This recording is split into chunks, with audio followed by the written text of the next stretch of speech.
Hello, everyone, and welcome back to Silage with Passion. My name is Felipe Amaro, and I'm the Global Technical Support and Research and Development Manager for Passion Ag. Through this series, we're exploring the essential steps to producing and protecting top quality silage. In the fifth episode of our series, we'll be talking about silage packing, which is an essential step to preserve forage and minimize losses. When we talk about packing silage, we're talking about reducing the porosity and consequently removing oxygen out of the ensiled mass.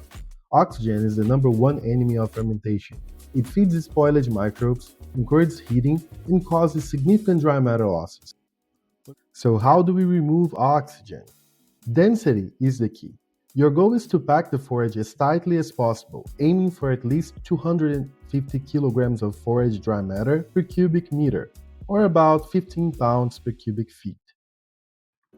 To reach this, you need the right packing strategy. Start with thin layers. Spread forage in layers no more than 15 to 20 centimeters, or about 6 to 8 inches thick.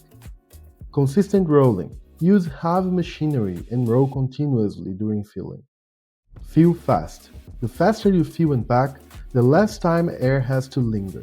However, filling the bunker too fast is tricky as it can decrease packing efficiency. So, a good rule of thumb is the 800-pound rule.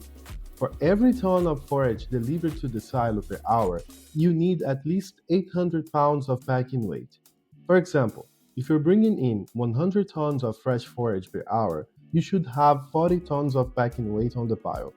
And as discussed on previous episodes of this series, always pay attention to chop length and moisture, as properly chopped and moist forage packs more tightly. And here's another tip. The sides and edges of the silo are the most vulnerable to air infiltration, so make sure to pay extra attention to those areas when packing. In short, tight packing means fast fermentation, less spoilage, and overall better feed quality. Thanks for watching and stay tuned for the next episode of Silage with Passion. And here's to a successful silage season.